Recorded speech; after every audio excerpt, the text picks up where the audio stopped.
The great Pele predicted in the 70s that an African country would win the World Cup by 2000. That prediction failed, unfortunately. It has been 22 years since.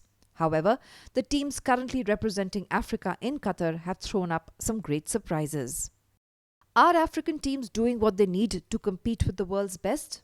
Their training, fitness, nutrition, and coaching have dramatically improved, but a yawning gap remains. Why? Simply because they don't often get to compete with the best. So, they miss the chance to learn, absorb, and technically advance from the cream of football. Top African contenders include Algeria, Cameroon, Ivory Coast, Egypt, Ghana, Morocco, Nigeria, Senegal, and Tunisia. The gap is distressing for those hoping for an African World Cup win. Cameroon, Morocco, Senegal, Tunisia, and Ghana are representing Africa at the Qatar World Cup 2022. Senegal and Morocco qualified for the round of 16 at Qatar. Tunisia and Cameroon are out of the tournament, so where's the light for African nations? Tunisia and France had very similar participant and rival scores in the 70s, but we all know what happened since then. Yet, Africa's players have proved their talent the world over. Over 200 Africans currently play in Europe's Big Five leagues. Football pundits say to become the world champion, the team must beat at least 5 elite rivals. At Qatar, none of the African teams have won 5 matches against the best in the last 5 years. Here are some of the times the African teams shone but couldn't make it through.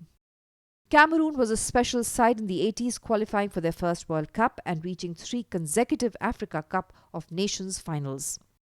Cameroon's best result against elite non-African opponents since 2017 was a friendly draw against Japan. In 1978, Tunisia was the first African team to win a World Cup match, coming from behind to defeat Mexico 3-1. In 2006, Ghana made their first World Cup appearance, defeating second-ranked Czech Republic, the biggest World Cup upset ever.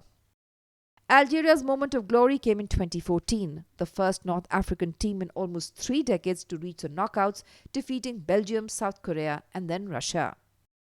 So what would it take for an African team to win a World Cup? Africa's top nations need to play their B teams in African competitions and give top-level exposure to their A teams. Irrespective of how many losses they sustain, it would better their chances in the 2026 or 2030 World Cups. Not just hope, these teams need to do the work and create effective systems. There's a difference between hoping and trying to win. African teams need to be match and strategy ready by the next World Cup.